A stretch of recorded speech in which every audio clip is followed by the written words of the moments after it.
Okay, I'm going to get started by just welcoming everyone. Welcome to Watang Yu. Nice to see everyone here this morning. Welcome to everyone who's joining online as well. Today is actually the third day of a 5-day course that I'm teaching, where I'm helping students to understand a foundation in the path to enlightenment. I've been sharing teachings over the last 2 days, and I know some of you guys might just be here for the morning because we have regular classes each Sunday, Wednesday, and Saturday, and that's fine. You guys are welcome to come and go as you please, but just so you know that we're having a course that when we have these courses, we just invite the people who come in for the regular classes to come right in, because all of our classes, courses, and retreats are available at no cost. So you're welcome to stay as short as you like or as long as you like. What I'm going to be doing is starting with meditation, guiding students in a meditation session. Then I'm going to move into this talk on transforming the 3 poisons: craving, anger, and ignorance. This is where you're going to start to understand kind of a high-level understanding from the Buddha of what's causing the mind to experience the unenlightened mental state, where the mind experiences anger, sadness, frustration, and all these other discontent feelings. So I'm going to be sharing this talk after our meditation, because you wouldn't be able to meditate your way to enlightenment. You need much more than just meditation. So after the meditation, I'll share this talk. We're then going to have a mid-morning break. We'll probably take a break for about 20 minutes. Then we're going to come back and I'm going to share what's called the 5 precepts. These are 5 impactful decisions that you could make either wisely or unwisely, and it will produce either wholesome results or unwholesome results for you. If you've ever learned that the Buddha taught no killing, no stealing, no sexual misconduct, no lying, and no intoxicants, the Buddha actually didn't teach this. This sounds like black and white. It sounds like rules and commandments, and the Buddha didn't teach that way. He used much more illuminating language than that. So I'm going to use the original words of the Buddha to be able to help you understand what he taught on this important topic, because as you implement this into your life, it's going to help to improve the results you experience on a day-to-day basis. Then after our lunch break, which will take about probably an hour or so for lunch, maybe an hour and a half, depending on how much time we have. Then when we come back in the afternoon at 2 o'clock, I'm going to teach walking meditation. This is really good if you have an overactive mind, if you have a real busy mind and you're looking to slow it down, and the last thing that you're thinking about is sitting down and being still. The walking meditation is really helpful for you. It's also helpful if you're falling asleep in your meditation. It kind of helps invigorate the mind a bit. So that's my plan for today, and we're going to be teaching up to 3 o'clock. So you guys are welcome to stay for any portion of this that you like. You can come and go as you please, but just to give you guys a heads up of what we're doing for today. So again, welcome to all of you here. Welcome to everyone online as well. If you'd like to join for meditation, the way that I start this is with some chanting to ease the mind into meditation. And you'll find these chants on a laminated sheet over there on the cabinet. You're welcome to help yourself and get a sheet, because as you're chanting, it'll actually help your mind to improve the condition of the mind. Everything that the Buddha taught is all about training your mind. He helps you to learn how to get to enlightenment. What enlightenment is where the mind's completely peaceful, calm, serene, and content with joy. By the time you get to enlightenment, you no longer experience any discontent feelings. By the time you're enlightened, your mind will no longer experience any anger, sadness, frustration, irritation, annoyance, guilt, shame, fear, stress, anxiety, loneliness, boredom, shyness, resentment, jealousy. All these feelings and others are eliminated from the enlightened mind, and that happens through training of the mind. So meditation is a big part of that, to be able to train the mind, but it's not the only part. There's other things you need as well, and that's why I share the teachings, to be able to help students to understand what else it is that you need to learn in order to get to enlightenment. But we use these chants as a way to ease the mind into meditation and get more benefit out of the meditation itself. During the lifetime of the Buddha, they used chanting as a way to commit the teachings to memory.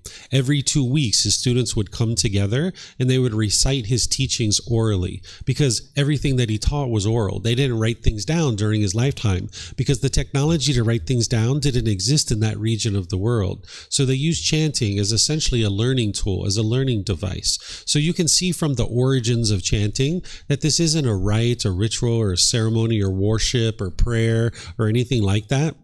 If you've been exposed to those kinds of things, and even in a Buddhist environment, they're not actually from the Buddha. The Buddha never taught any rites, rituals, ceremonies, worship, prayer, any of these other kinds of things. So today we use chanting as a way to ease the mind into meditation and get more benefit out of it. But during the Buddha's lifetime, they used it as a learning tool, as a learning device. So you can see there's nothing mystical or magical with chanting. If you read the English translations, you're going to see a lot of appreciation, gratitude, and respect for the Buddha. And because of that, I don't think the Buddha even created these chants. They were probably created by his students either during his life or after his death. Because a Buddha wouldn't walk around and say, here, chant these chants to me out of respect for me. This would be arrogance and ego, putting yourself above other people. And by the time you get to enlightenment, your mind's no longer doing that. You just consider yourself to be equal, the same as everybody else. So the Buddha didn't think of himself as being above other people. Today, there's people who do that. They put the Buddha up so high, but the Buddha himself didn't do that. That was other people that are choosing to do that. So a Buddha wouldn't walk around and say, here, chant these chants for me out of respect for me. But if you learn from a teacher how to move from the anger, sadness, frustration, and all these other discontent feelings to the peace and joy that is the enlightened mental state, you'd probably have a lot of appreciation and respect for that person too. Because the Buddha didn't want anything from his students. He didn't expect anything from them. He just shared the teachings with them out of the kindness of his heart. So I suspect that these chants actually came from his students. And if you decide to chant along with me, you'll notice that it actually gets more benefit out of the meditation as you're easing the mind into meditation. Then after the chanting, I'm going to come in with some guidance to be able to help you understand how to meditate while we're actually meditating together. So essentially teaching you how to meditate while we're actually meditating. Then there's going to be a period of time where it's just quiet and we're just all meditating together. Everybody here at the temple, anybody who's joining online, we'll just all be meditating at the same time. Now, during that period of time of quietness, I'm sure you're going to hear occasional sounds because you can't be in an environment where it's permanently quiet. You're probably going to hear a car go by, maybe a dog barking, a bird chirping, someone might cough or sneeze or something like this. This is all normal. If you have a craving for permanence and you crave permanent quietness and silence during meditation, you will cause your mind to be annoyed or irritated or frustrated. This is the mind itself that's causing this.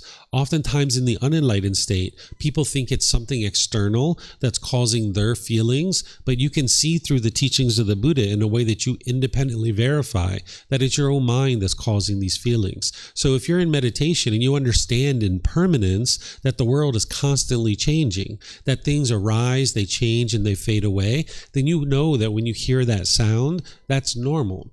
That you can't be in an environment where it's permanently quiet. So when you hear sounds, you can reside peaceful and joyful, understanding that the world is functioning exactly the way it was constructed, where things are constantly changing.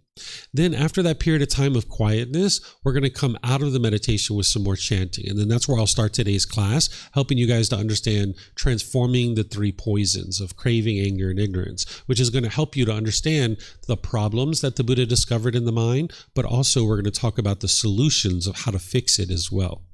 In terms of your body position for meditation, there's 4 positions that the Buddha taught: seated, lying, standing, and walking. And you would learn these different positions at different times because your body can't be in the same position permanently. You're going to need these different positions at different times in order to help you in your journey to enlightenment. It's kind of like a tool belt that you create where you have various tools and techniques to help you in your journey to enlightenment. But oftentimes people are learning in the seated position, so I'll share some details with you on the seated position just as recommendations, things for you to consider in terms of your seated position in order to help you feel more comfortable. There's not just one fixed way to actually sit. You can sit however you're comfortable. The things that I share with you are just recommendations, things that you might consider. So you could sit on the floor, in a chair, in a bench, a sofa, a wheelchair. You can sit however you like. But if you're on the floor, you might have some cushions under your rear. This will kind of soften your seat a bit. And if you're going to bring your legs together in the cross-leg position, you might just do that lightly. Whereas if they were real tight, it could impede the circulation in the lower body and cause pain. In terms of your hands and your arms, the Buddha put his right hand over his left with his thumbs together, and he put this into his lap. If this is comfortable for you, you could use that. But it's not about everyone doing it exactly the same way. Some people like to put their palms on their thighs or their knees. Some people put their palms up or rest their hands comfortably in their lap. You can even put your legs off the mat. Some people like to do that, where it gets the hips up in the air and it lessens the angle at the hips, the knees, and the ankles. So that'll help to allow the circulation to flow. In terms of Anybody who's in a chair or a sofa or a bench or a wheelchair, oftentimes people like to put their feet either flat on the floor or lightly crossed at the ankles, but you can see me sitting in a chair with my legs crossed, so this is an option for you as well. In terms of your upper body, it's helpful if this is erect, with your sternum up and your shoulders back. It'll keep your mind attentive and alert during the meditation, because this is a dedicated, active, purposeful training session where you're eliminating certain unwholesome qualities of the mind and you're cultivating certain wholesome qualities in the mind. So you would like the mind to be attentive and alert during the meditation. Whereas if you were slouched, the mind would have a tendency to be dull or lethargic. But if you're real rigid, attentive and alert, but it'll make it easy for you to breathe in through the nose and out through the nose. So again, I'm going to get us started with some chanting. You guys are welcome to join in, and then I'm going to come back in with some guidance to help you during the meditation.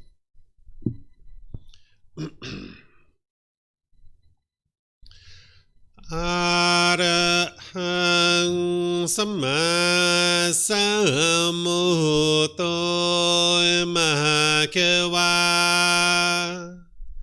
Bhutang Mahakavanang Apivateyami Savakato Mahakavata Tammo Dhammang Namasami Supatipano Mahakavato Savaka Sangho Sanghang Namami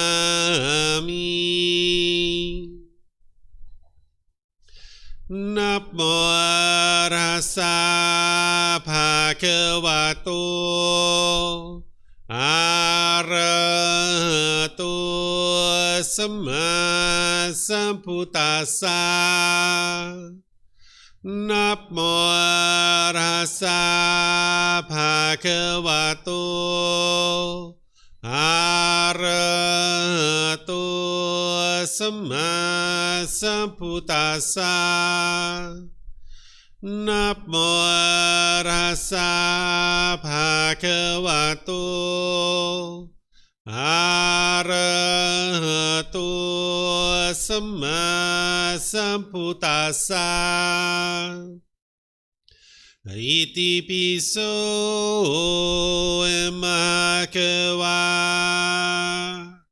Arahang Samma Sambuddho Vichacharanang Sammuno Sakato Rokavitu Anutero Purisa Dhamma Sati Satatavak Manusarang Bhuto Bhagavati.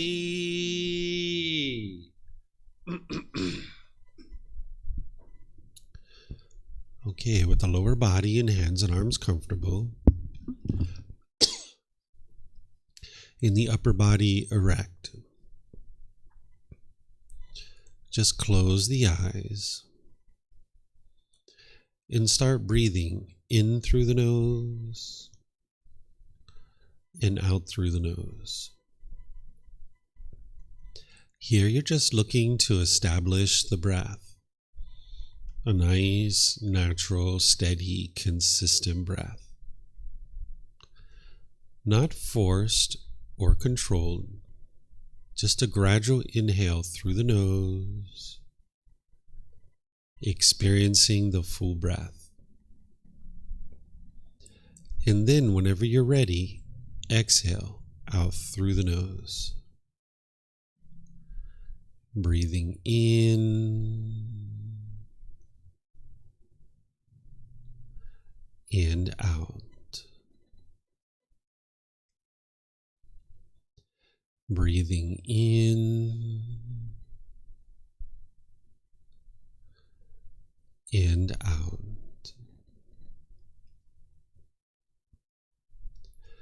Your breath may not match up with the guidance that I'm providing, and that's okay. This is your practice. I'm just here for guidance. You can use this voice as a reminder that whenever you get to the next inhale, breathing gradually through the nose, developing a nice, natural, steady, consistent breath. And then whenever you're ready, exhale out through the nose, experiencing the full breath. Breathing in and out.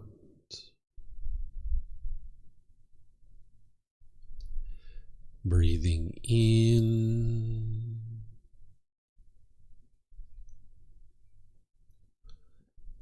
and out.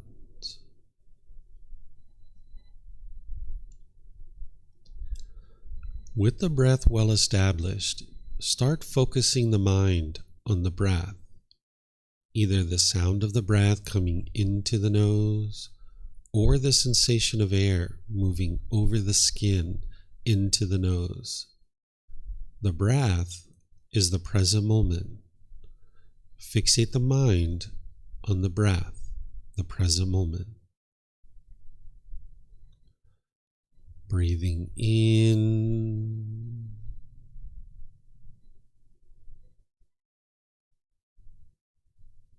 and out.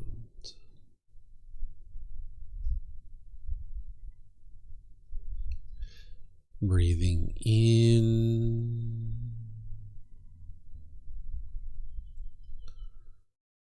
and out.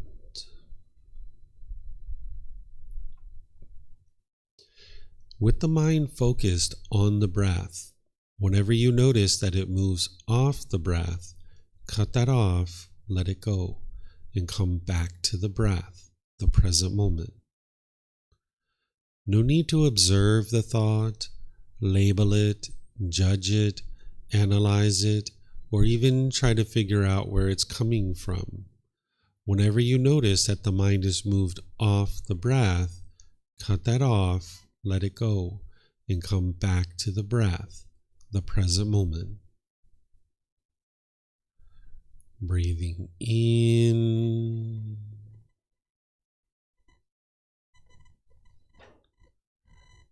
and out.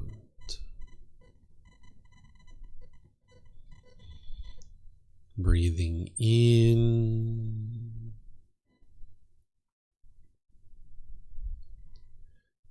and out.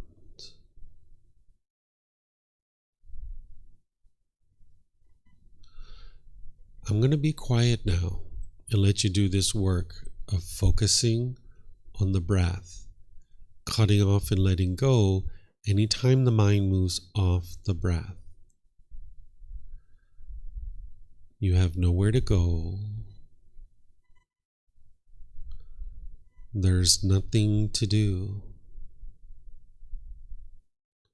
No one needs you right now. This is your time to focus on the breath. Breathing in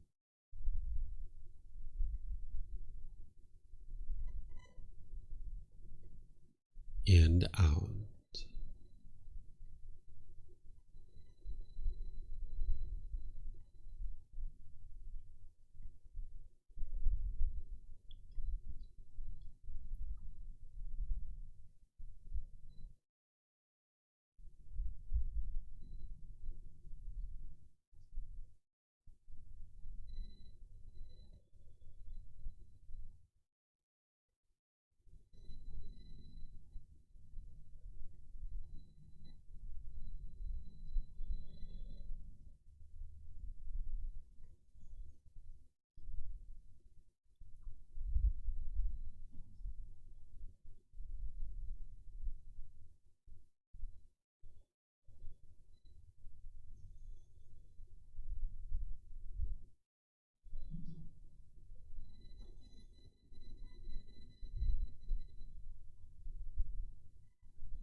อะระหังสัมมาสัมพุทโธมะคะวะ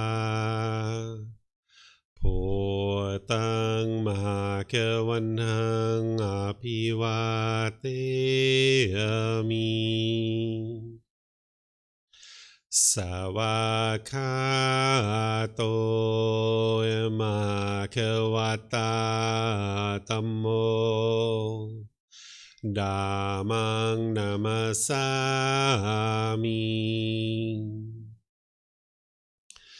สุปฏิปันโนมะคะวะโต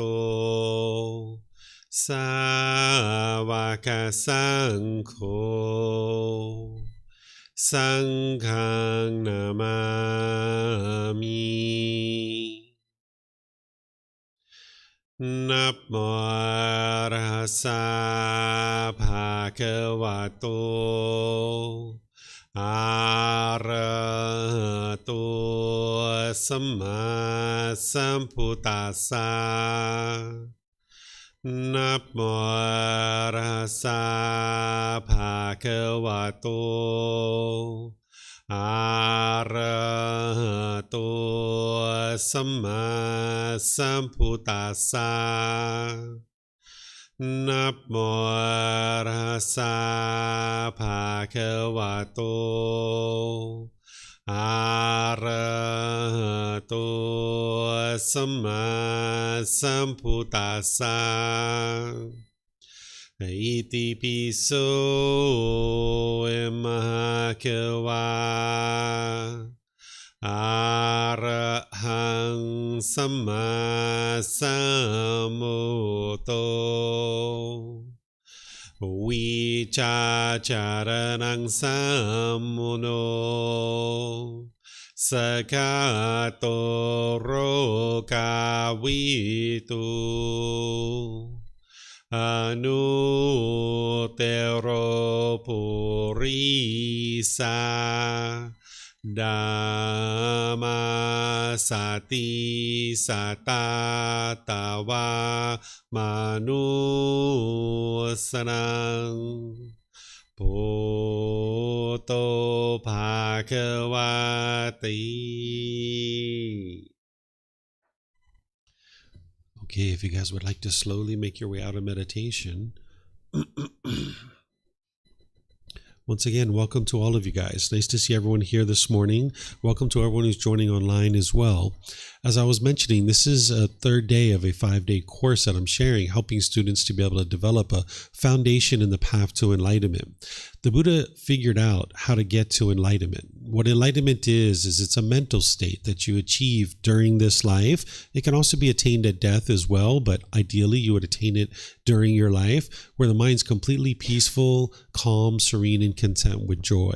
By the time you get to enlightenment, you're not experiencing any discontent feelings. You will have eliminated all the causes and conditions that are producing things like anger, sadness, frustration, irritation, annoyance, guilt, shame, fear, stress, anxiety, loneliness, boredom, shyness, resentment, jealousy.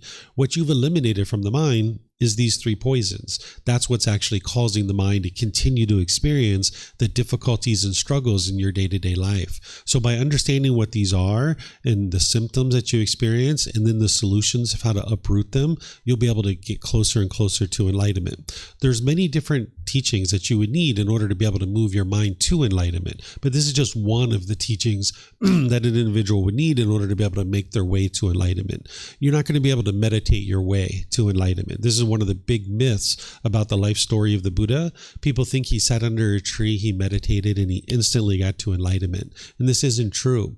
It was gradual training, gradual practice, and gradual progress that it took for him to make his way to enlightenment. In getting to enlightenment, not only have you eliminated all those discontent feelings, but you'll notice that the mind will be focused, concentrated. You'll have clarity of mind and deep memory. Because when you have these pollutions in the mind is hindered and it is difficult call it, to have those types of qualities. But when you get these pollutions out of the mind, you'll notice that the focus, concentration, clarity, and deep memory come into the mind. You'll even notice that your personal and professional relationships are really blossoming because you're not bitter and harsh and hostile any longer. Right now, if you're doing that in your relationships where you're bitter, harsh, and hostile, you see that that's coming back to you. But when you purify your mind and you're no longer being bitter, harsh, and hostile, you can be loving and kind and warm and gentle. You'll notice that your relationships become more and more harmonious, where you'll get to the point where all your relationships are really blossoming and they're at ease. You can get to the point where you're not even in a bad mood any longer, that the causes and conditions that are producing that have been uprooted from the mind. And that's what this talk about the three poisons is going to help you to be able to do, is understand what the symptoms are that you experience because of these, and then how to actually eliminate them. Whenever you're learning the teachings of the Buddha, it's important that you don't believe the teachings, because his teachings aren't about believing a bunch of things and then hoping something good happens when you die. It's about learning, growing, and developing in this life to be able to experience an ideal life in this life. It's not about getting to some wonderful life after this. It's about getting to a wonderful life now. And by training your mind, you'll be able to actually do that. So you're not interested in believing anything that I say, anything that I write in books, or anything that anybody else says about the teachings of the Buddha. You need to be able to see the truth for yourself, and that's what's going to help you to gradually make your way to enlightenment. So as I speak today and I help you to understand this teaching, it's important not to believe what I share. What the Buddha teaches you to do is listen to his teachings with eager ears, where you're actively trying to understand his teachings. And as I talk, I'm going to pause a few times to be able to allow you guys to ask questions, because that's part of learning, is that you're not going to necessarily understand everything that I'm sharing right away the first time. So you might have questions. And as you guys have questions, you're more than welcome to ask those. I have microphones here in the white bowl. If you just come get a microphone, take it back to your seat, you can press the gray button. You're going to see the lights come on, and you just hold it up to your chin, and we'll be able to hear you here at the temple, and they'll be able to hear you online as well. If you speak here without a microphone, they won't be able to hear you online. And then you can keep these microphones with you, because you might have more than one question, or someone around you might have a question, and you can share it with them. And if you wouldn't mind turning it off when you're not using it, that'll make sure we don't get feedback through the speakers. And anybody who's online, whether you're in Facebook, YouTube, or Zoom, you can ask questions by putting those into the comment section, or you can raise your hand electronically in Zoom, unmute your microphone, and ask any and all questions that you like that way. So when I share these three poisons with you, I'm going to share with you what they are, and I'm going to share with you some of the symptoms that you experience because of them. And this is an opportunity for you to intellectually learn and investigate and examine what it is that I'm sharing, but then you can reflect on it to be able to independently verify what I'm sharing is true or if it's false. Because I've never met many of you guys. I don't really know your life, but when I describe these three poisons and I explain to you the symptoms that you're experiencing because of it, you'll gain confidence that this is something that you actually have within your own mind, because I've never met you before, but yet I can explain to you what it is that you're experiencing in a day-to-day basis, because every unenlightened mind has these three poisons. Not only am I going to explain what they are and the symptoms of them, but I'm going to explain the solutions to them as well, so you can understand how to uproot them and eliminate them out of the mind. And then it's gradual training, gradual practice, and gradual progress is going to allow you to eliminate these out of the mind. And as you're gradually eliminating these and reducing them, you'll be able to see gradual improvement to the condition of your mind in your life. You'll see that your mind's becoming more and more peaceful, more and more joyful. You'll see that your relationships are really improving as you're gradually getting rid of these pollutions out of the mind. There's a core central teaching of the Buddha. It's called the Eightfold Path. I taught this yesterday in our class, where I walked a student through how to understand what the Eightfold Path is. It's a core central teaching of the Buddha that people would need to start with. That's where the Buddha is giving you the complete solution of how to actually transform the mind. What I'm going to share with you today plugs into that Eightfold Path. Understand the solutions that I'm sharing with you, they're very targeted solutions, but there's a entire path that you need to be able to learn. And if you weren't here yesterday, it's okay, because it's been recorded. I've taught this many, many times. It's in our books, it's on our YouTube videos and our podcasts, and I teach it pretty much every month in one way or another. So you'll be able to learn this Eightfold Path if you like, because that's the complete solution that's going to completely transform your mind. And now today, I'm going to go in and talk about something that plugs into this Eightfold Path to be able to more fully help you to understand what it is that's causing the difficulties in the mind, and then how to actually solve it. So first, let's just talk about what the three poisons are from a high level. They're called the three poisons, or the three unwholesome roots, or the three fires. These are also sometimes referred to as defilements, or taints, or pollutions. This is a high-level description of the pollutions that are in the mind that the Buddha discovered. He discovered these within his own mind, and then he figured out the tools and the techniques of how to eliminate them, uproot them out of the mind, and get to this peaceful and joyful mental state that is enlightenment. Everything that you do in the unenlightened state, in one way or another, if you have these pollutions, you're most likely making decisions through those pollutions. And when you're making decisions through those pollutions, you're going to experience unwholesome results. So when you're experiencing unwholesome results in your day-to-day life, this is from decisions that you're making. Oftentimes when people are experiencing unwholesome results, they'll blame it on other people. And as long as you keep doing this, you'll never actually be able to solve the problem. Because what the mind thinks when you're experiencing unwholesome results is that it must be good luck or bad luck, or it's destiny or fate, or some people think it's God, or some entity called the universe, or some people will blame what they experience on other people. And if you're doing this kind of thing, then that means you're stuck, you're locked in, you can't actually solve anything about your life. But what the Buddha helped people to be able to see is that it's your own decisions that are leading to any particular result that you experience in your day-to-day life. And when you make decisions wisely, you will experience wholesome results, or also referred to as wholesome gamma. And then when you make unwise decisions, you will experience unwholesome gamma, or unwholesome results. This word gamma, some people refer to it as karma. This is the Sanskrit version of this word, where the original teachings of the Buddha are in the Pali language. So people that study those tend to use the word gamma.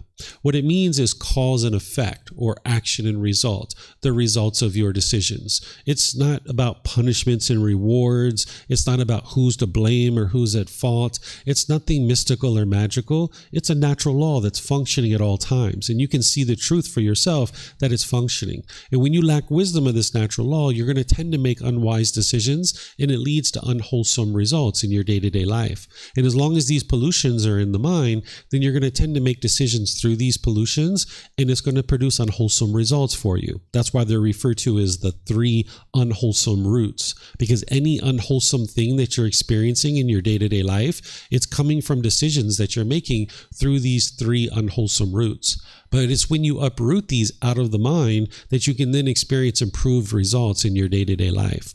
But if you continue to think that it's good luck or bad luck, or destiny or fate, or God, or some entity called the universe, or it's other people that are causing you to experience unwholesome results, then that means you're stuck and you're locked in, because you can't change any of those things. That means anytime anything unwholesome is going on in your life, it's always because of somebody else, and you're going to see that these situations keep repeating over and over and over again. Because as long as you aren't cultivating wisdom, then you're going to keep making the same decisions over and over and over again, and it's going to keep leading to the same things over and over and over again. So if you're noticing that you're continuing to have broken relationship after broken relationship after broken relationship, this is from the decisions that you're making. But you need to be able to see that in order to be able to cultivate wisdom, make different decisions, and experience different results. If the mind keeps blaming it on other things, then you never get the opportunity to cultivate wisdom and make different decisions and then experience different results. Because in the unenlightened mind, there's something called the ego. The ego is the arrogance, the pride, thinking that I'm right and everybody else is wrong, and looking down on other people and measuring and comparing, thinking that you're above people or that you're below people. And as long as your mind is doing this, you'll think that what you're doing in life is all right, and what thing that everyone else is doing is wrong. And now when you're experiencing unwholesome results, you'll tend to blame it on other people. And that doesn't provide you the opportunity to cultivate the needed wisdom to make different decisions and experience different results. So all the teachings of the Buddha is about cultivation of wisdom and growing and developing, helping you to be able to make wiser and wiser decisions so that you can experience more and more wholesome results in your day-to-day life. Because in addition to all those other benefits that I mentioned about getting to enlightenment, like eliminating the anger, the sadness, frustration, and all those other things, that by the time you get to enlightenment, you're only experiencing wholesome results. You're no longer experiencing anything unwholesome in your day-to-day life. It's only wholesome results or wholesome karma, because you've extinguished all your unwholesome karma. So here, when you understand these three poisons, it will help you to understand why you experience unwholesome results in your day-to-day life. And now you can change it. You can fix it. Because if you were walking down the beach and the wind was blowing in your face and you were kicking up sand and the sand was blowing back in your face, you would be like, oh, maybe I should stop kicking up the sand because I don't like this sand blowing back in my face. But if you don't understand that it's you kicking up the sand that's causing it to blow in your face, you would just keep kicking up the sand. But when you can see very clearly that it's your decisions that are leading to any particular result, now all you need to do is cultivate wisdom, make different decisions, and you'll experience different results. So part of that different decision is to be able to understand these teachings, train your mind, and experience improved results in your day-to-day life. So these three poisons provide a clear description of the problems that an unenlightened mind is experiencing, and then ultimately you can understand the solutions of how to fix it. It's the 10 fetters that provides the deepest level of detail of what's going on in the unenlightened mind. Here, what we're doing is we're talking about kind of this mid-level detail.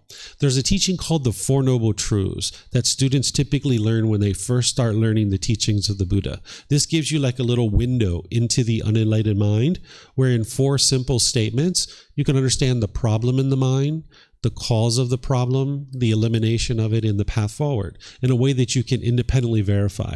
The Buddha helps you to be able to see what it is that's causing your anger, sadness, and frustration and all these other discontent feelings so that then you can actually solve it. Then you go a deeper level, which is the 3 poisons, and you start learning about this aspect of the mind. But then the deepest level is called the 10 fetters.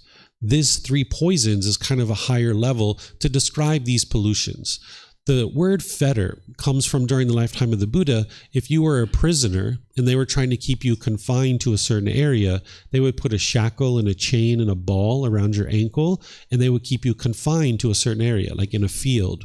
Where today we put prisoners in jail cells or prison cells. During the lifetime of the Buddha, they just attached a fetter to your ankle, and this is what would keep you trapped in a certain area. So when the Buddha discovers these 10 pollutions or these 10 fetters, he refers to them as fetters because it's keeping the mind trapped in the unenlightened state. And what you're doing on this path is you're purifying your mind of these 10 fetters and getting those out of the mind. And now as you do, just like if you release the fetter off of the prisoner and the prisoner is now free, they're liberated, the same thing is true about your mind. When you get rid of these pollutions, your mind is now free, that your mind is not experiencing the anger, sadness, frustration, the stress, anxiety, the guilt, the shame, and fear, and all those other discontent feelings. When you have these pollutions in the mind is bound up. It's congested, it's polluted, and now you're going to keep experiencing these difficulties and struggles over and over and over again. So while we're talking about these 3 poisons, it's important to understand that this is a higher level description, but there's a deeper level description called the 10 fetters that a student would learn as they journey on the path to enlightenment, because that's ultimately what you need to eliminate in order to get to enlightenment. There's also antidotes. These antidotes are referred to as the 3 wholesome roots, because that's what's going to lead to the wholesome results in your day-to-day life. So I'm going to also teach you the 3 wholesome roots, because when you have these in your mind and you make decisions through those, that's what's going to produce all the wholesome results or the wholesome karma. So first, what I'm going to do is I'm going to talk about these three from kind of like a little bit of a high level, just introducing them to you. Then I'm going to go in detail and describe each one of them in detail, giving you examples and giving you the solutions as well. But here, let me just introduce you to them at a high level. The three poisons, or the three unwholesome roots, or the three fires are craving, anger, and ignorance. Some people refer to this as greed, hatred, and delusion. You might even hear some people refer to it as desire, ill will, and confusion. There's different ways to refer to them depending on who is teaching and how they're translating, but I found craving, anger, and ignorance tends to work best. What craving is where the mind has a longing, a yearning. It's like an unquenchable thirst. It's like the mind thinks something outside of itself is going to provide some kind of lasting satisfaction. So the mind will chase and chase and chase and chase. The mind thinks if I can just get what I want, then this will make things perfect. So the mind will chase after things. And if it gets what it wants, it gets pleasant feelings like happiness, excitement, elation, thrill, exhilaration, euphoria. But if the mind doesn't get what it wants, it gets painful feelings like anger, sadness, frustration, irritation, annoyance, guilt, shame, fear, stress, anxiety, loneliness, boredom, things like this. The mind's going to experience these types of feelings. So the mind in the unenlightened state has this longing, yearning, where it chases after the objects of its affection, thinking the next new shiny object waiting around the corner is going to provide some lasting satisfaction. So the mind chases it and chases it and chases it, and then it will hold on to it, wanting that thing to be permanent. So the mind might chase money, and when the bank account's going up, it's getting so happy and excited because it's getting what it wants. But then when your bank account balance drops, it gets frustrated or angry or irritated. Or you might think like, oh, I know what I need to be happy. I need a new boyfriend, a new girlfriend. That's going to make everything better. Let me chase one of those for a while. And the mind will chase after that. And then when you get that, you'll be really happy at the beginning. But then over time, those feelings will fade away and you'll start to be irritated and frustrated or agitated or annoyed. Or if you wake up in the morning and you see it's sunny outside, you might get so happy or excited. But then when it rains, you'll be frustrated or irritated or annoyed. This is because of the mind's craving, desire, attachment, the longing, the yearning, wanting things to be a certain way. And if it gets what it wants, it gets happy and excited, it gets pleasant feelings. But if it doesn't get what it wants, it gets painful feelings. And one of those things that the mind experiences is anger. And when this anger is arising, or hatred or ill will, even lesser versions like frustration, agitation, annoyance, even dislike towards others, this is where the mind becomes unskillful. The mind in the unenlightened state firmly believes that this anger you're experiencing is coming from something external, and you will tend to push people away out of your life. You might have pushed friends or family members out of your life, thinking that that was going to solve your problem. Or you might have pushed a certain situation out of your life. This is called aversion. Well, you can see that that didn't solve your problem because you still get annoyed, you still get frustrated, you still get agitated. If this person was the true problem that was causing the problem in your mind, when you push them out of your life, you'd be completely peaceful and joyful from that point forward. But you can see when you push people out of your life, you're not peaceful, you're not joyful. You still get annoyed, you still get agitated, you still get frustrated. Or the other thing, when this anger is arising and it feels uncomfortable to the mind and it firmly believes that the problem is external, you might be bitter and harsh and hostile towards people through your intentions, your speech, and your actions. This is the mind trying to fear this other being into doing things your way, thinking that if I can just get my cravings fulfilled, if people just do things my way, everything will be perfect. So it's almost like an animal growling and roaring at another animal, trying to fear it into doing things your way. So you might do that. You might be bitter, harsh, and hostile with people, and you can see your relationships struggle and are damaged because of that. People might choose to leave out of your life. Or the third thing you might do is you'll put your expectations on people, trying to control people or pressure them or force them to do things your way. And once again, the mind's trying to get its cravings fulfilled because it thinks that if it can just get things my way, everything will be perfect. And as long as your mind's doing this, You can't live harmoniously with everybody in your life because it's only a matter of time before somebody does something different than you. Because not everybody's going to do things your way. So if you can only be peaceful and joyful when people are doing things your way, then that means it's only a matter of time before somebody does something differently than you, and your mind's going to want to push them away, be bitter, harsh, and hostile to them, or put your expectations on people and try to control people. And people might even be doing this to you. You might have friends or family that are doing these types of things to you, or they're pushing you away, or they're being bitter, harsh, and hostile to you, or they're putting their expectations on you. And this is just going to keep the problem going over and over and over and over again, because the mind's not understanding that it has craving for permanence, that the mind is longing, yearning, and craving everything to be done my way. And you can only be happy when things are done your way. And when your mind's not getting that, that's where the anger and the frustration and all these other feelings are arising. And where this is all coming from is the third one, which is called ignorance, or the unknowing of true reality, the lack of wisdom. This word ignorance is like a derogatory word, and I tend to not use that, but I just use it to help people understand because other teachers might use this, where the better way to think about this is confusion or misunderstanding, the lack of wisdom, the unknowing of true reality. Because the Buddha doesn't talk in a derogatory way. He's not going to diminish and degrade other people, so he wouldn't have called people ignorant. But what the Buddha was talking about is this lack of wisdom that the unenlightened mind has, where it just doesn't understand what it doesn't understand. The mind in the unenlightened state will go around the world firmly believing that it's other people who are causing you to be angry. And you'll think this way, and you'll go out into the world with this lack of wisdom, and now you'll make all these unskillful decisions, where when your anger is arising, you'll push people away, be bitter, harsh, and hostile, and put your expectations on people, firmly believing that it's other people that are the problem, instead of realizing that it's one's own mind that is causing these feelings to arise. So because of this lack of wisdom, the mind continues to crave, and it continues to have anger over and over and over and over and over again. But there's a better way of life. There's a way to escape out of this. And that's what the Buddha taught, is how to cultivate wisdom and escape out of this. So while we call it craving, anger, and ignorance, it's actually because of ignorance. It's because of this lack of wisdom that craving and anger continues in the mind. If it wasn't for this lack of wisdom, for this confusion and misunderstanding, the individual would arise wisdom, and then they would eliminate their craving and their anger. So that's why the teachings of the Buddha aren't based in belief. Because with belief, you don't know it's true or false. You need to be able to get to wisdom, where you can see the truth for yourself. So by you arising wisdom, you'll be able to see that it's craving that is the true problem.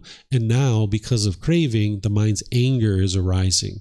And this is where you can now transform this slowly through the cultivation of wisdom. So this is the 3 poisons at a high level. But now I'm going to go into each one in detail, and I'm going to explain what they are in detail, giving you some examples. Then I'm going to tell you what the solutions are of how to fix it. And then that's where we'll get to the first question period, and you can ask your questions. Okay?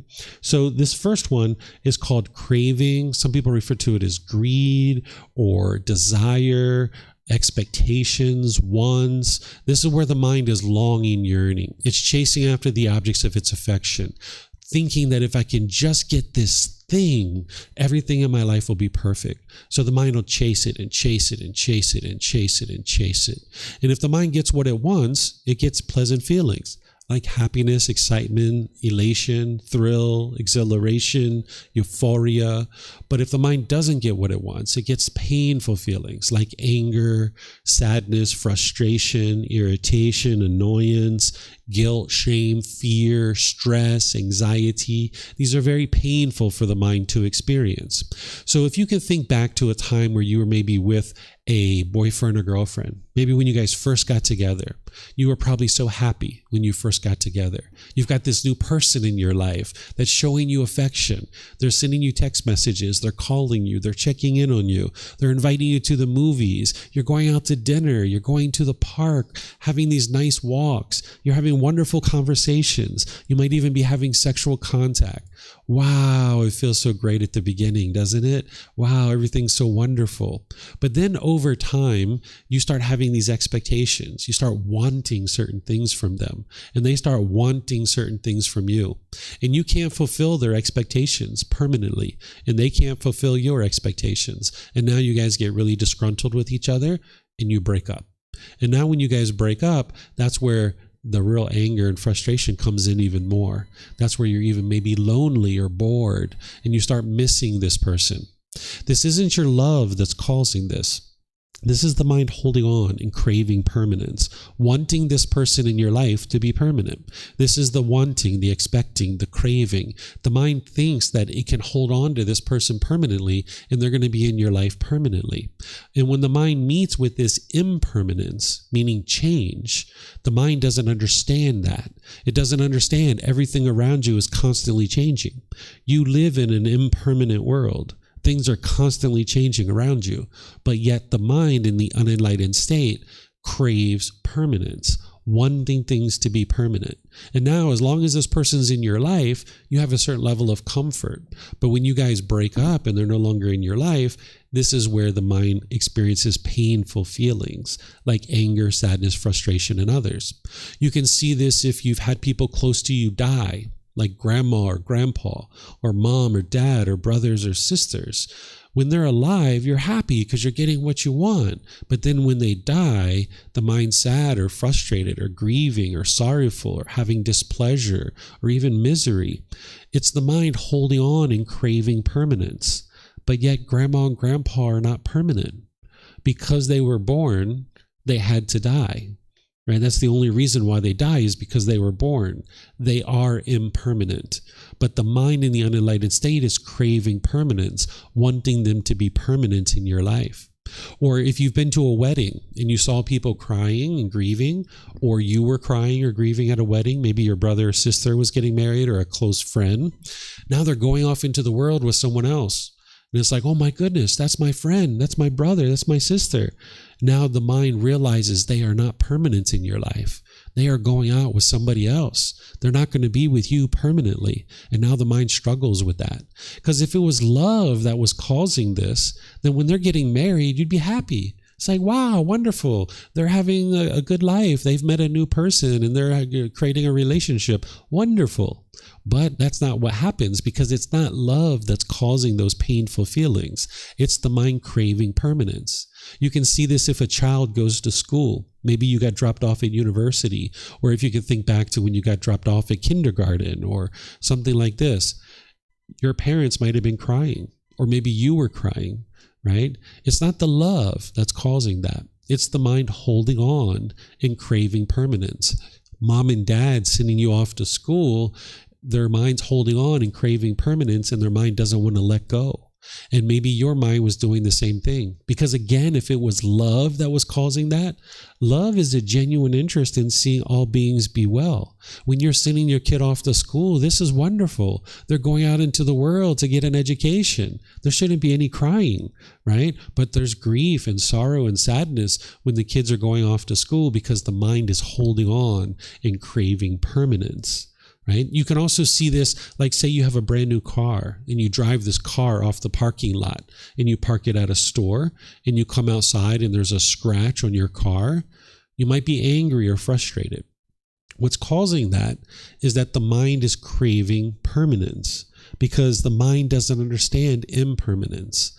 It's not the scratch that's causing the anger and frustration, and it's not the person who scratched the car.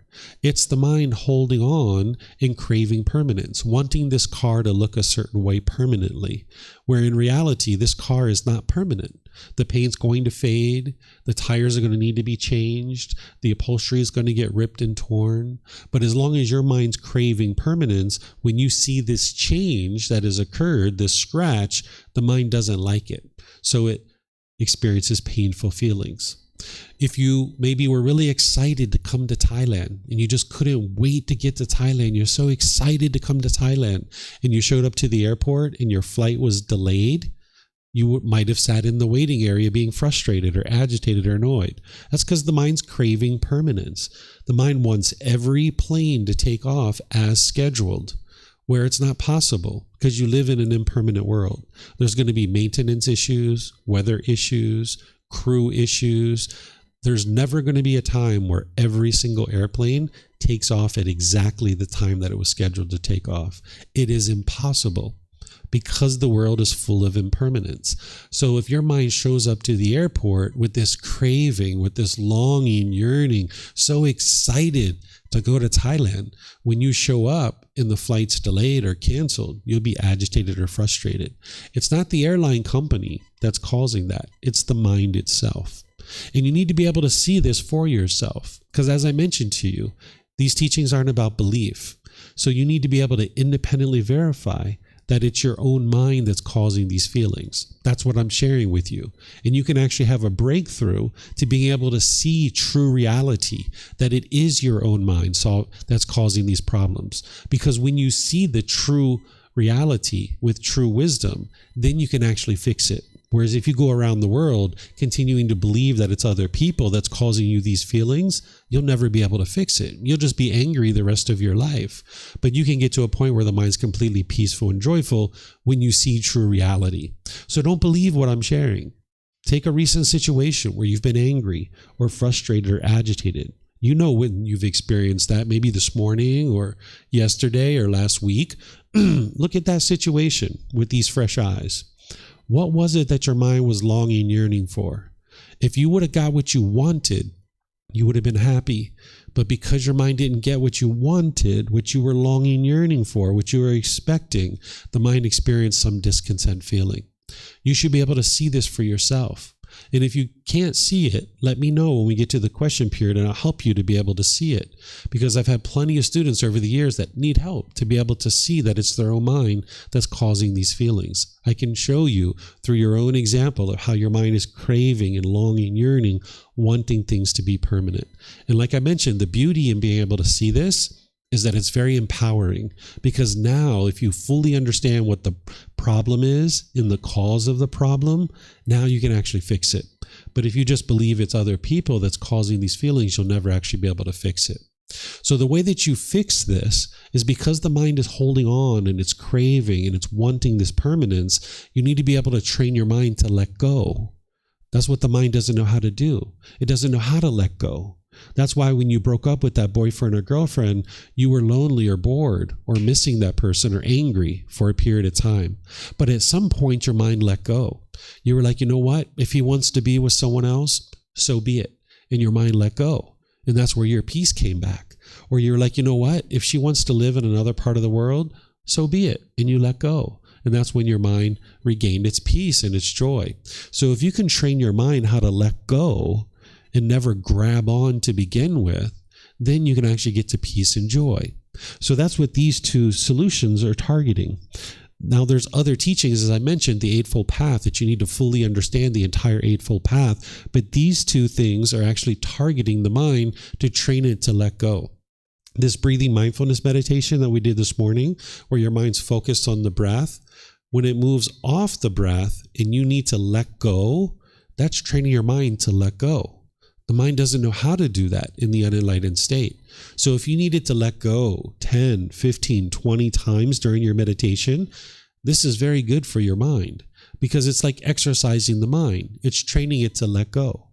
Just like you might take this body to the gym and exercise it and make it stronger, you can actually do the same thing with your mind. You can exercise the mind and make it stronger. That's what meditation is. It's a training of the mind. But the mind doesn't know how to let go. So when your mind moves off the breath, you might have been 2 minutes, 3 minutes, and you're like, oh yeah, that's right, I'm meditating. Let me bring my mind back. And then you let go. But what you would like to do is get better and better at noticing when your mind moved off the breath and let go easier and easier. You're not trying to eliminate your thoughts. You're trying to train your mind to notice your thoughts sooner and sooner and cut them off and let them go easier and easier. So that in meditation, you're cutting off anything and everything that's coming up. But in your day-to-day life, you're only cutting off the unwholesome thoughts. If you have a thought in your day-to-day life, you'd like to take your mom out to lunch and go buy her some food, hey, no need to cut that off. Go forward if you'd like to do that. But if you're thinking about punching your boss in the face, cut that off, let it go, right? Because it's going to cause you some difficulties in your life if you choose to go forward with that. So in your meditation, you're cutting off anything and everything that's coming up because you're training your mind to let go and trying to get really good at letting go. But then in your day-to-day life, you're only cutting off the unwholesome thoughts that you have coming up in your mind. Then you'd like to practice generosity. This is the giving and sharing of more than is strictly required in any given situation without any expectation of anything in return. This is like your time, effort, energy, and your resources. Because in the unenlightened state, when you have craving, desire, attachment, your mind will tend to be selfish. You'll tend to hold on to things very tightly. You won't want to share with other people. You were probably taught when you were a child to share. Like when you were playing with your toys, your parents might have taught you to share your toys, but they didn't necessarily teach you why. The reason why is because the mind holds on and it becomes selfish. And by you training your mind to live open-handedly and be joyful in giving and sharing with others, it actually will produce peacefulness and joy in your mind. So if you share with others, you'll be able to train your mind to let go, let go, let go. Because what the unenlightened mind does is it's my money, my clothes, my boyfriend, my girlfriend, my car, my phone. Everything's mine, mine, mine. And it wants to hold on to it very tightly. But then when you lose your phone or you misplace it, you'll be angry or frustrated. Or when somebody's relationship is over and your boyfriend or girlfriend leaves you, now you'll be angry or frustrated. So you need to be able to train your mind to let go, where you're not holding on tightly and trying to control all these objects, because all these objects are impermanent. They're not going to be in your life permanently.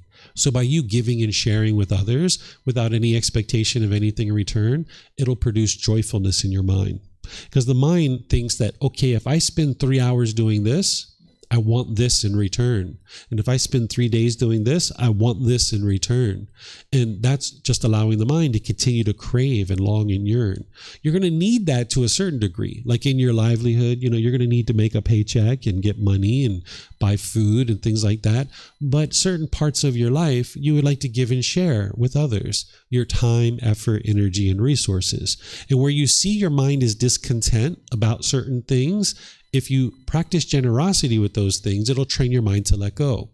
What I mean by that is, let's just say you take your clothes out of the washing machine and you see that they're ripped and torn and you get frustrated by that. That's your mind craving for your clothes to be permanent, where your clothes are not permanent. They're going to get ripped and torn. Well, if you see that your mind's discontent, you're experiencing frustration because your clothes are ripped and torn, you know that your mind's attached to these clothing, so start sharing it with other people. Give some of it away. That's going to train your mind to let go. If you notice when your bank account balance is up here, you're really happy. And when it goes down here, you feel sad and frustrated. That means you're attached to money. You're going to need to share some of your money with other people without any expectation of anything in return. That's going to train your mind to let go. Because as long as you hold on to that money really tightly, it's going to hurt you when it's gone. If you're noticing you have certain jewelry and when you misplace it, your mind is all shaken up by that when you can't find it, you're going to need to give and share. Maybe if it's expensive jewelry, maybe you just let somebody wear it, like a friend or a family member that you can trust. Just let them wear it. Train your mind to let go. But if it's jewelry that's not very expensive, maybe you give some of it away. And this is going to train your mind to let go. So you'd like to be doing these things frequently. With meditation, it's daily. Same thing with your generosity. You'd like to be practicing generosity daily. And when you're practicing these things, the frequency is actually more important than the amount, right? So if it was a matter of doing one meditation for 30 minutes or 2 for 15, you're going to notice the 2 for 15 is actually more beneficial for you. You'd like to ultimately build up to 2 or 3 sessions for about 30 minutes. And that could sound like a lot to some people. But if you look at your life, there's probably certain unbeneficial things that you're doing that you could reduce, and that would give you time to be able to do this. And the same thing with generosity. You'd like to do that frequently as well, because the frequency is more important than the amount. So if someone was going to donate, say, $500 once a year to an orphanage, they would actually get more benefit if they did $1 a day, because their mind's having to more frequently let go, right? So you can integrate generosity into your day-to-day life. Like say you're at the market buying yourself some mangoes, and you know that your neighbor likes bananas, hey, 30 seconds, a minute, you can toss some bananas into the bag, and now it's really easy for you to practice generosity. Or if you're going into a store and you see someone behind you that is walking in behind you, you could hold the door for them, right? That's going to be generosity. That's sharing your time, effort, energy, and resources. But you need to be able to do this without any expectation of anything in return. Because if you're standing there holding the door, expecting a thank you, when they don't say thank you, you'll be frustrated. You'll be agitated or annoyed. That's your own mind that's causing that because you have an expectation. The mind is craving something to be permanent. Every single person who walks through this door has to say thank you to me, or else I am going to be frustrated. This is not generosity. This is still craving, desire, attachment. And not everybody who walks through this door is going to say thank you, because of impermanence. Some people aren't even going to see you standing there. They're going to be thinking about what they want to get out of this store. They're not even going to notice that you're holding the door. So if you're going to practice generosity, you need to do it without any expectation of anything in return. Okay, so I'm going to pause here and see what questions you guys have. If you'd like to ask questions, you can use the microphones here at the temple. And those of you guys online, you can put that into Facebook, YouTube, or in Zoom, and I'll be able to help answer your question. And in Zoom, you can raise your hand electronically as well. So does anybody have any questions?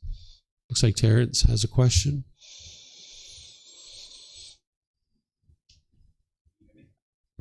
Not yet. It just takes a second. Hello. There you okay. go. Mm-hmm. I like how you talked about the connection between letting go of thoughts in meditation and relating it to, it's okay to have the thought that I'm going to go and have lunch. That's an okay thought. Mm-hmm. What's hard for me is, yes, I've decided it's okay, I'm going to go have lunch. That's a good thought. But when I get there, I make bad decisions. Mm-hmm. I have food that's not healthy. I don't make good choices. And then afterwards I think, there's 7-Eleven. I think I'll have a Magnum bar. No, I might not get back very soon. I think I'll have 2, mm-hmm. And those things are harder for me to let go of than in the meditation. Is it just a matter of practice that it will get better? Yeah, this is like that. Yeah, the Buddha calls it maturing and release, that the mind needs to mature and mature and mature and mature before it will actually release. So even though we say cut it off and let it go, it's really cut it off and cut it off and cut it off and cut it off and cut it off and cut it off and cut it off. And eventually over time, it'll let go. There are some cravings that it probably took 5-6 years to be able to let go of, that I had to keep cutting it off and cutting it off and cutting it off before the craving truly released 100% from the mind, and I never saw that craving again. In some situations, you can cut it off in the moment, but then it crops back up later. It's kind of like a candle that's going out. It'll kind of flicker for a while before it actually goes out 100%. So you're going to need to practice enough breathing mindfulness meditation and enough generosity, accumulate the benefits of that, maturing the mind, and then practicing the entire Eightfold Path over a consistent long-term period, that some of these attachments will be eliminated. Now, some of the easier ones, some of the smaller ones, you can just stamp them out really quickly, really easily. But some of the more deeply held ones, those take longer. So the way that we talk about it is craving, desire, attachment, but it's really like a spectrum. There's like really light ones, really simple ones that the mind has, but then there's really deeply held ones that take a lot more work to be able to get rid of. Sugar is a big one for you? Yeah. So that could be a strong one for you. There's no harm in eating sugar, but you would like to do it in moderation, right? Because if you do it in excess, that's where you have some difficulties. Mm-hmm.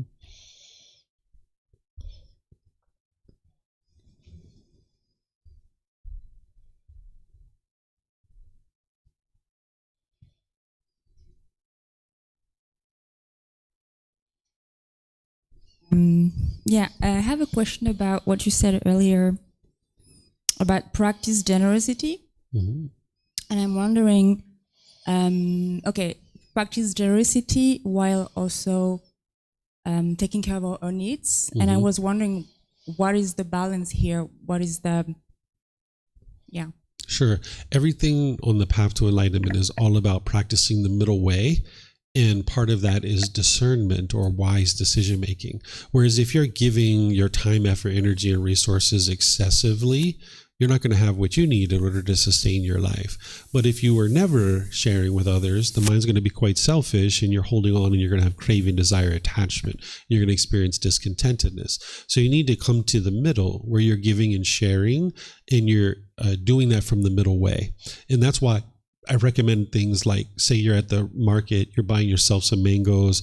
Hey, it's like 30 seconds or a minute to toss in some bananas, right? And maybe this is something that you do every now and again because you know your neighbor likes bananas, but you're not doing that particular type of generosity every day, because if you bought your neighbor bananas every single day, maybe it would exhaust your resources. So this is where each individual person needs to look at their own life and figure out what's their middle in terms of their time, effort, energy, and resources, because it's different for every person.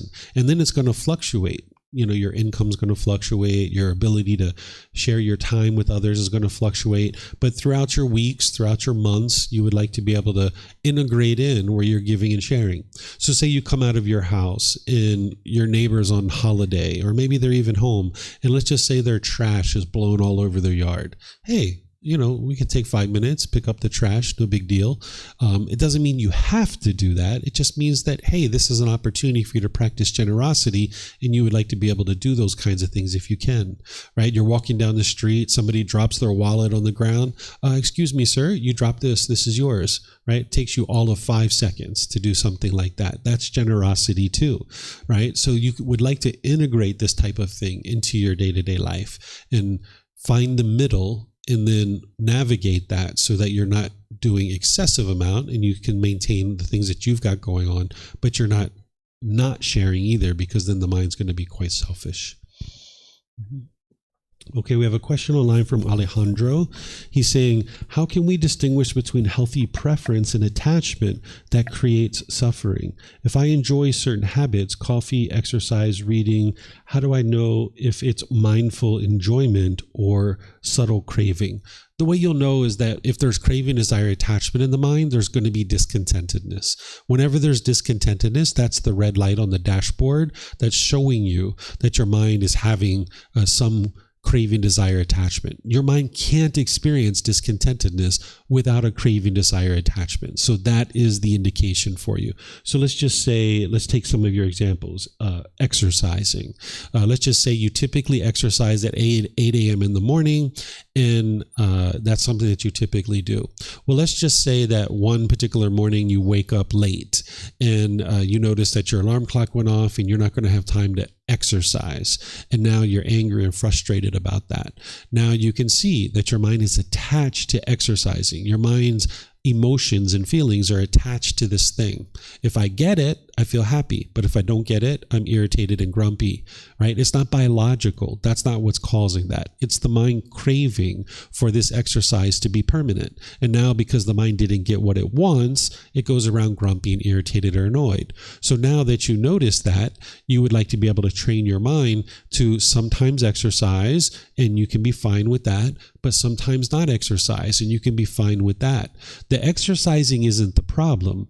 The problem is the discontentedness in the mind. The cause of that is the craving. So you're going to need to introduce some impermanence into your life where your mind gets comfortable and is completely peaceful, where when you exercise, you're completely peaceful and joyful doing that.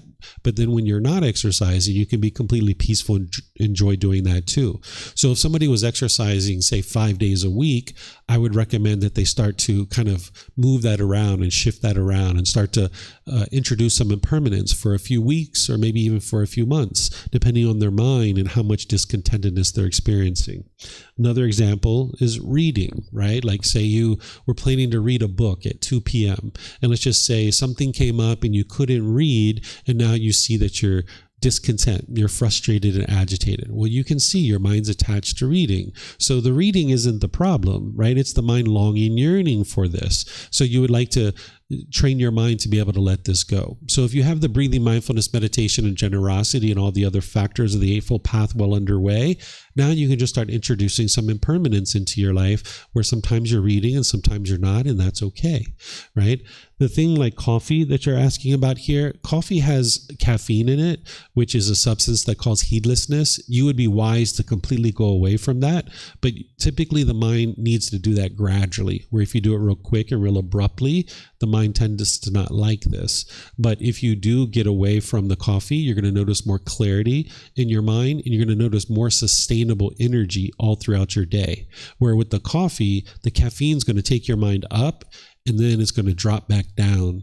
Whereas if you get rid of the caffeine, your mind will build natural energy all day long that is sustainable. Because by the time you get to enlightenment, you don't experience exhaustion and tiredness. You experience sleepiness where you'd like to get some sleep, but you don't get exhausted or tired.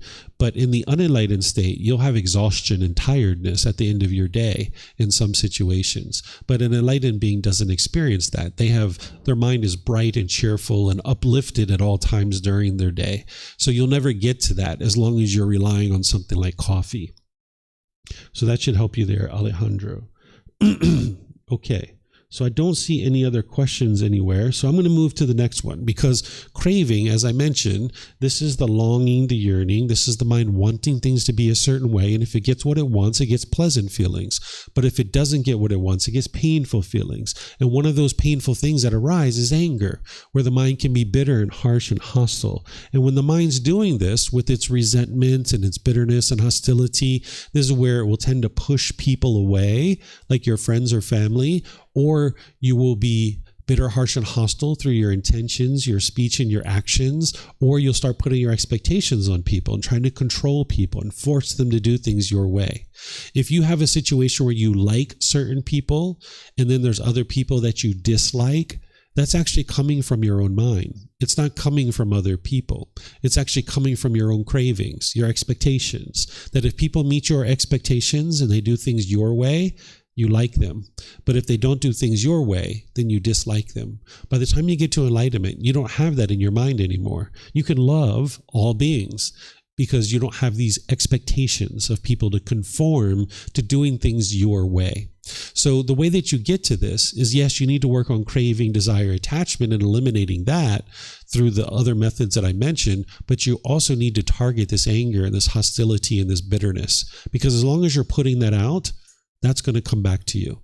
You can see that in your relationships. If you look at the relationships where you're struggling, that's because you're being bitter and harsh and hostile in those relationships, and that's what's coming back to you. But there's a better way of life here. You can train your mind to be loving and kind with all beings, but it's not going to come natural. That's why it's gradual training, gradual practice, and gradual progress, right? So there's a meditation called loving kindness meditation that is essentially going to rewire your mind to be more loving and kind. It's not the meditation alone that's producing the transformation in your mind and in your life, because you need to do the meditation, but then you need to go out into the world and you need to be loving and kind through your intentions, your speech, and your actions. You wouldn't be able to meditate your way to the elimination of anger. You're going to need to go out into the world and be loving and kind in your daily interactions with people. And it's the Eightfold Path that's going to teach you how to do that. The Eightfold Path has something called right intention, right speech, right action, right livelihood, and other factors that are going to help you to understand how to be loving and kind with the people around you. Because again, as long as you're being bitter, harsh, and hostile, you're going to damage your relationships. Because with the mind's lack of wisdom, when somebody's doing something that you disagree with and you're noticing the anger arising, you might go down this well-worn path of anger and bitterness and hostility. You know where that leads, that it leads to broken relationships.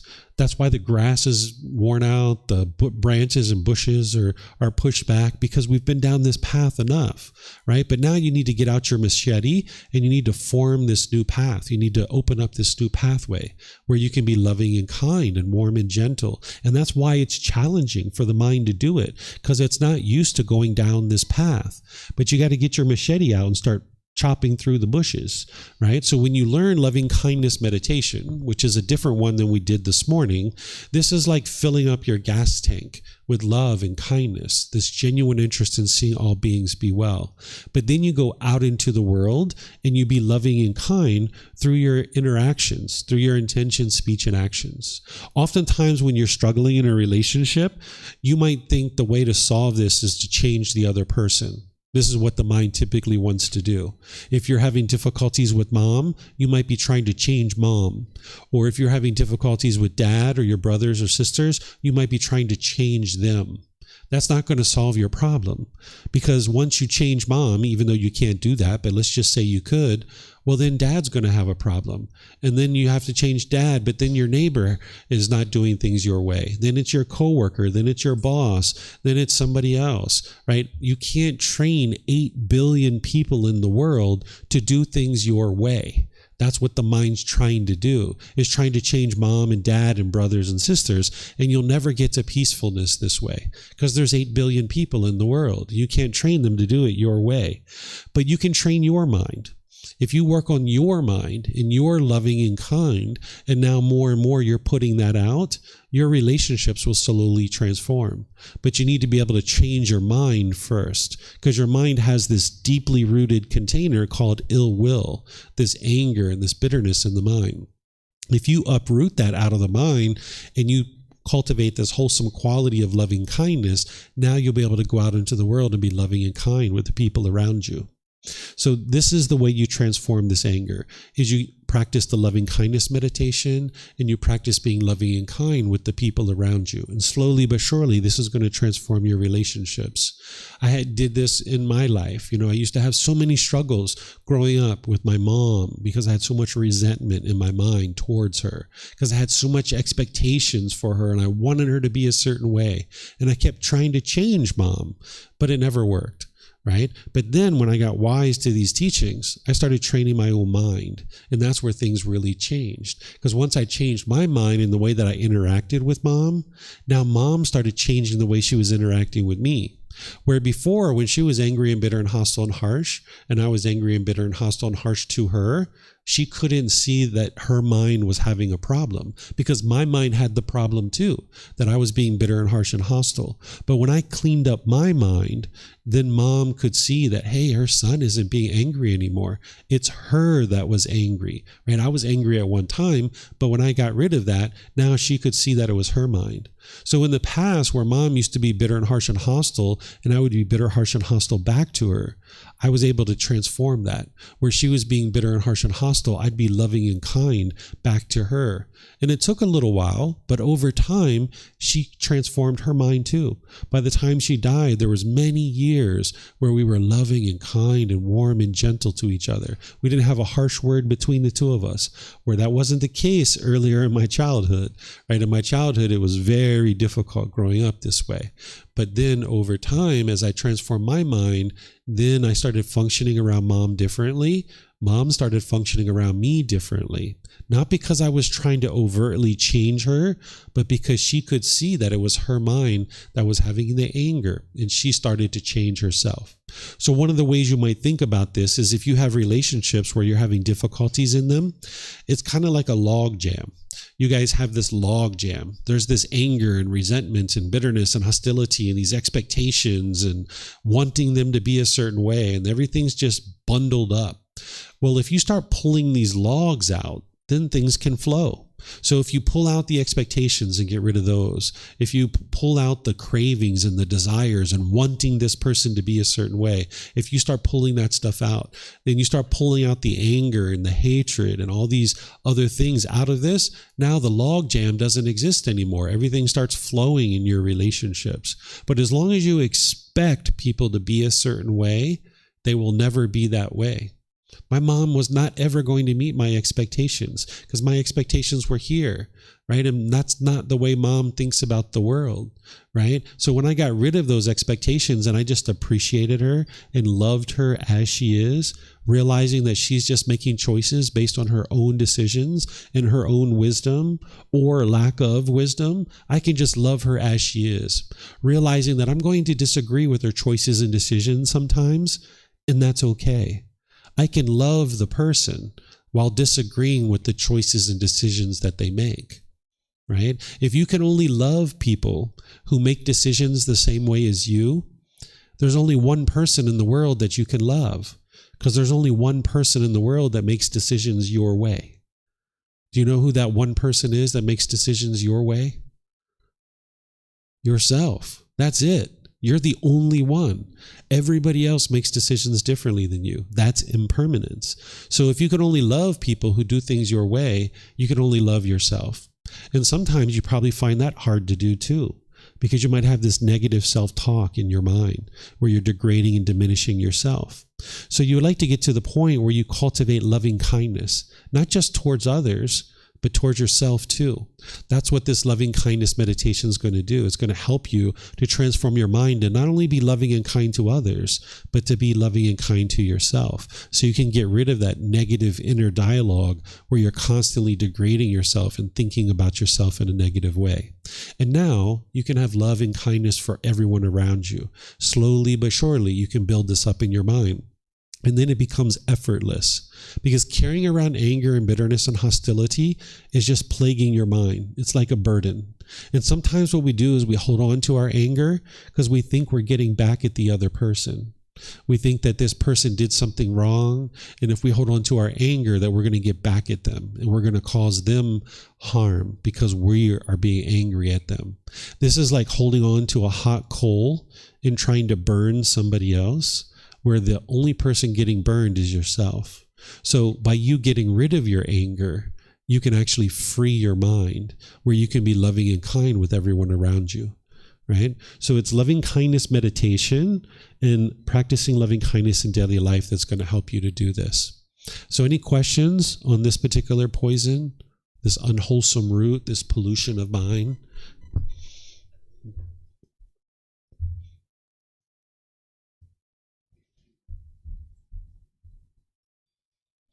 Oh, I have a question? Okay.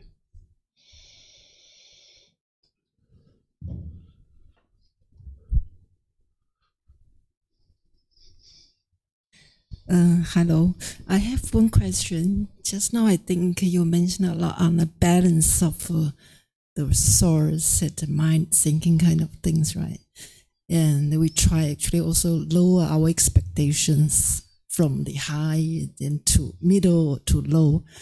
My question is actually about this, the expectations, be it for relationship, be it for whatever kind of things. If dramatically you see lower your expectations from high to the lowest, you don't have any, you see, the expectations.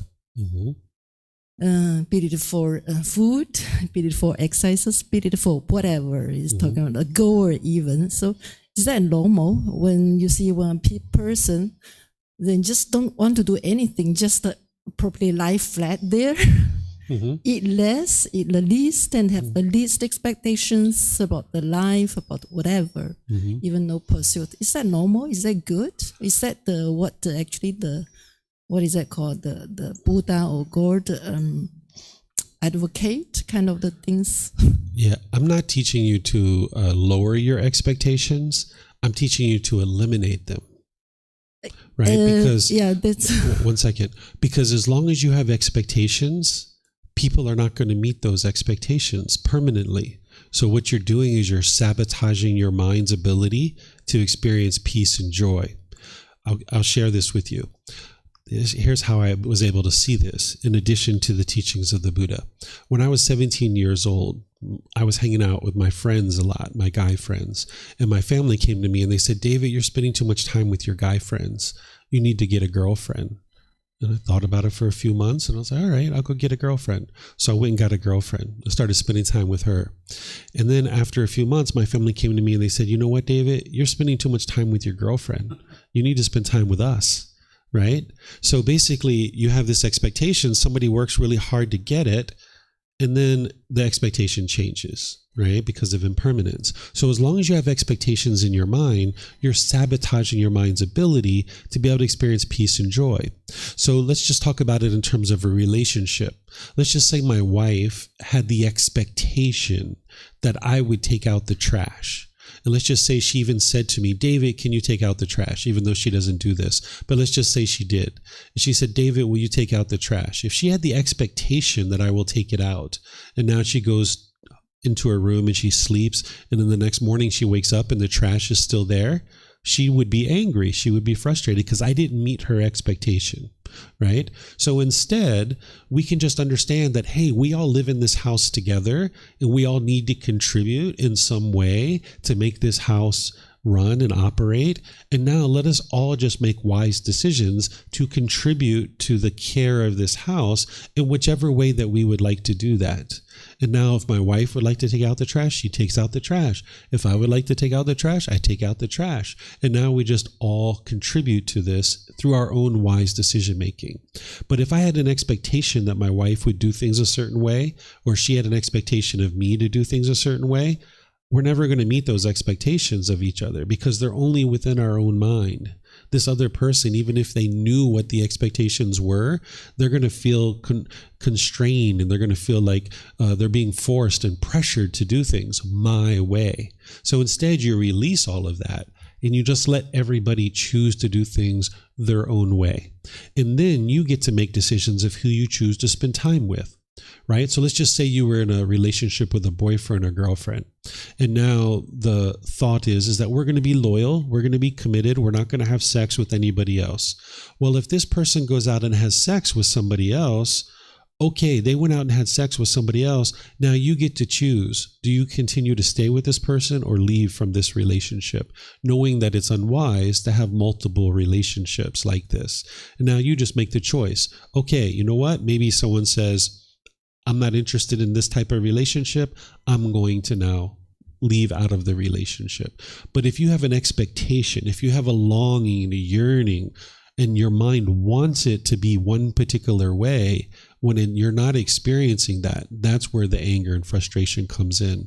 So you need to come to the middle where instead of longing, yearning, and having expectations, or that you're on the other side and you just could care less about what's happening in your life at all, those are the two extremes that you're not interested in. And that's what the unenlightened mind can usually see very clearly is I have all these expectations and I want it done this way. Or you swing all the way to the other side where you could care less about what's happening.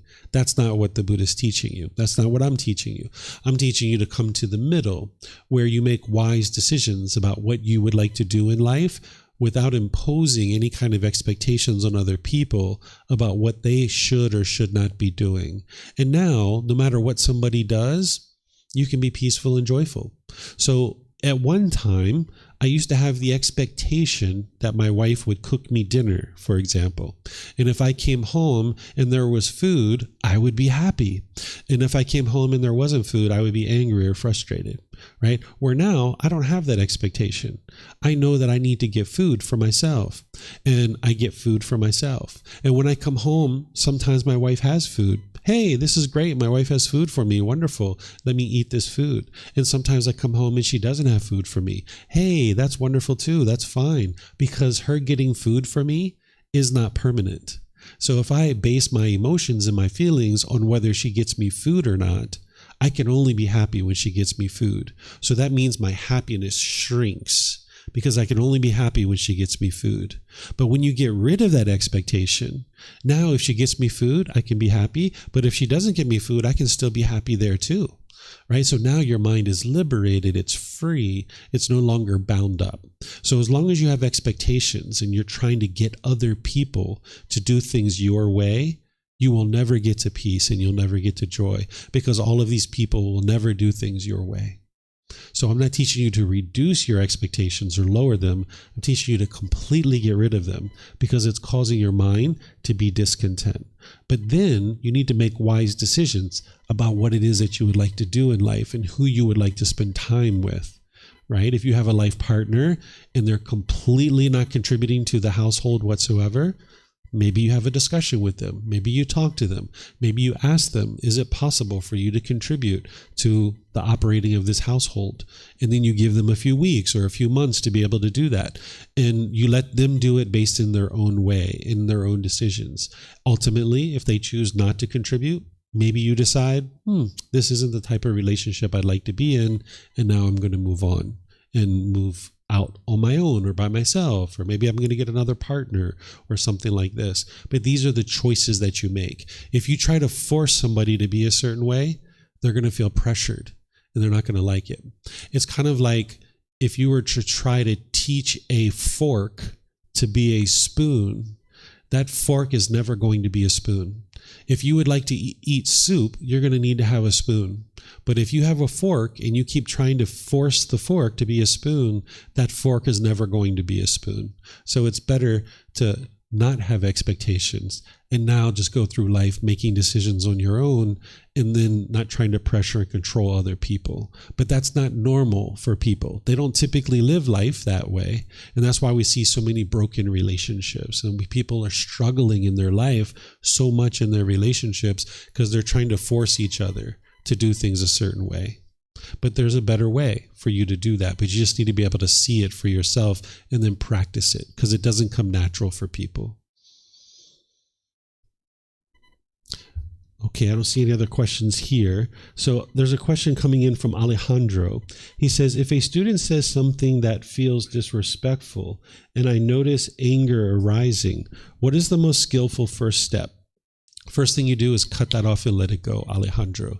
That's where you're practicing with breathing mindfulness meditation and generosity to be able to let go. So when you're noticing the anger arising, you cut it off and let it go. You need to understand that it's your own mind that's causing this. Because in the unenlightened state, the mind's going to blame the student and think it's the student's fault, when in reality it's your own mind. So when you're noticing that it's coming up, you train your mind to cut it off and let it go. And that's what you're doing in the meditation, is you're training that internal mechanism to be able to let go. He says, should it be silent, right speech, or simply letting go?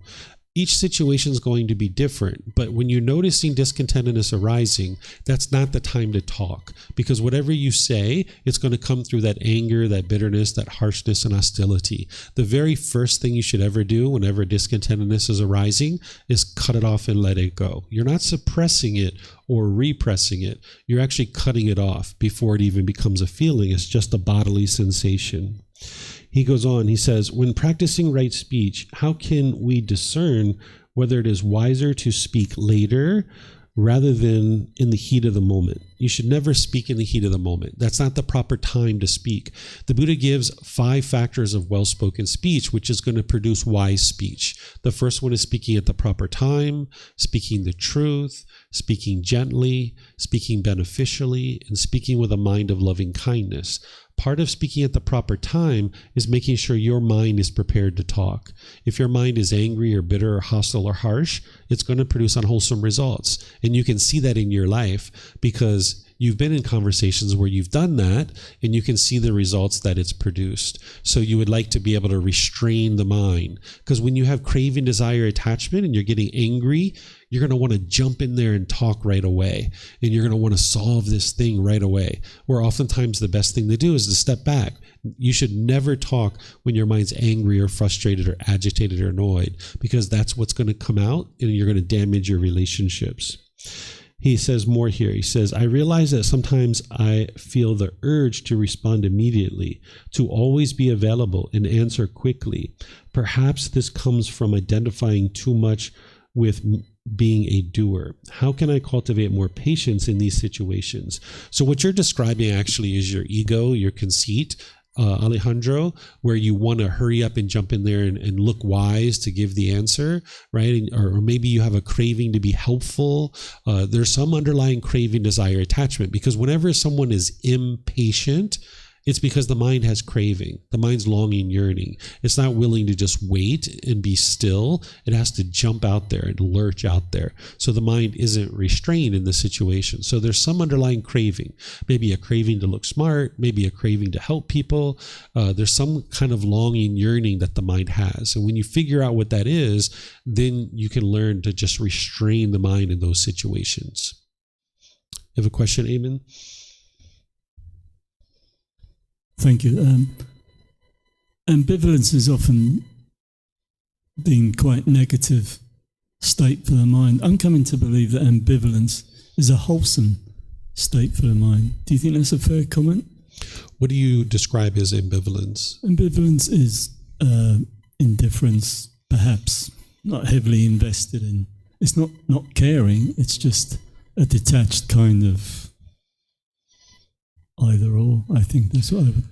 What you're describing is not where you'd ultimately like to be. The indifference where you could care less, that's not where you'd like to be. You'd like to be in the middle where there is concern, there is care, but that's different than the longing, yearning, and craving, and the worry and the anxiety. That's not what's producing that. The concern for the misfortune of others, or the concern about what's going on in the world, you can actually maintain a concern and still be completely peaceful and joyful. Where the mind, when it's worried and discontent and having anxiety, that's because it has a craving for the world to be a certain way. So you're not interested in craving and longing, yearning for the world to be a certain way, but you're also not interested in this indifference where you could care less about what's going on in your life. You'd like to be in the middle where there's concern. And now with that concern, you can maintain your peacefulness and your joy, because you understand that somebody else's experience in life is based on their decisions. Sometimes what people do is they inherit the responsibility, and they take on the responsibility for somebody else's enjoyment in life or somebody else's peacefulness. And now you're just being attached to that person. And you're saying, if this person is peaceful, I'm happy. But if they're angry, I'm going to be angry. So that's the mind adopting the expectations. And that's where the worry and anxiety comes in. But if you're on this other side of indifference where you could care less, then you're not going to make wise decisions. So you would like to have concern. So I have concern that my wife is peaceful and joyful, but I'm not worried about it. And I'm also not indifferent about her, right? It's not like I could care less about what goes on in her life, but I also don't worry and long and yearn. I'm in the middle where I'm there to be supportive and helpful as she needs help, but I realize that she's the one who has to make the decisions to improve what she experiences in life.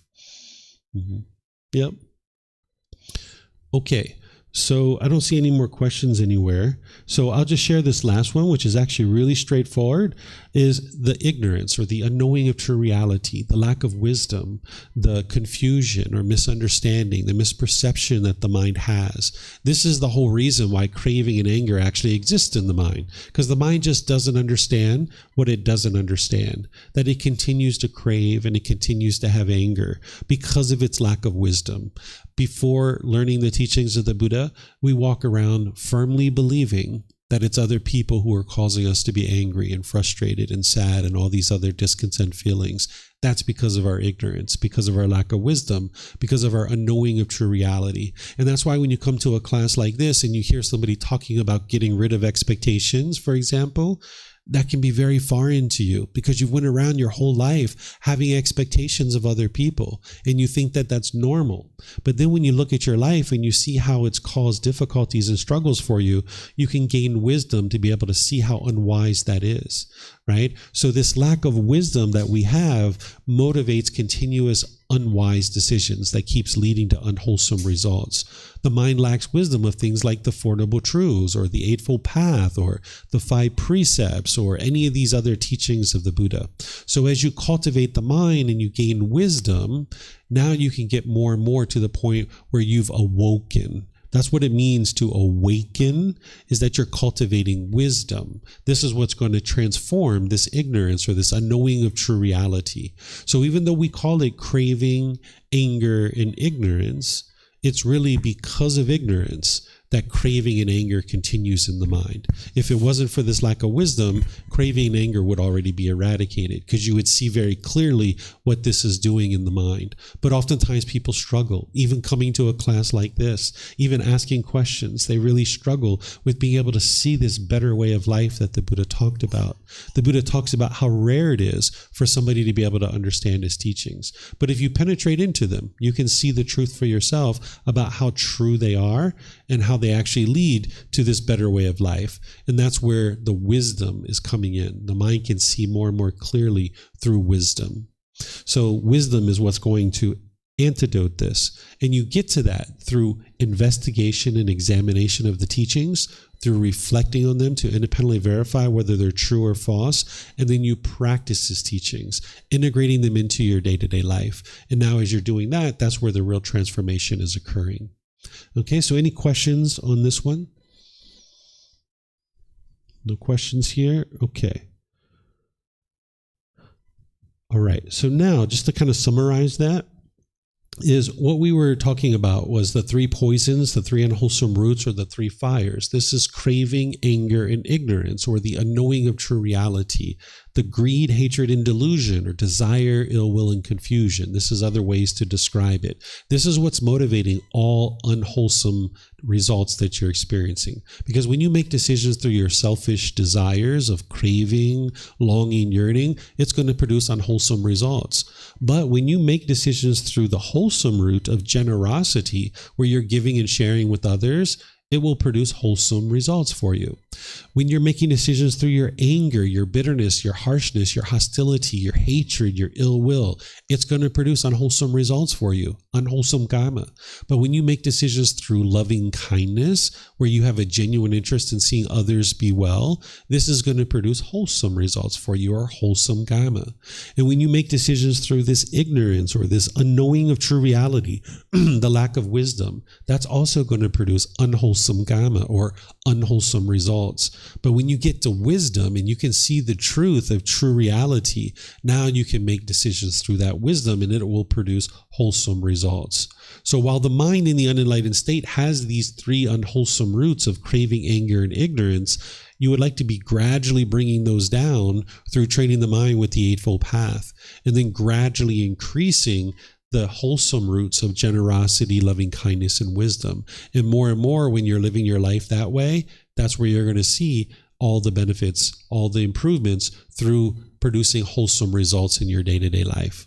So the way that you transform the mind is you eradicate these three unwholesome roots, and you bring into your mind more and more making decisions through the wholesome roots.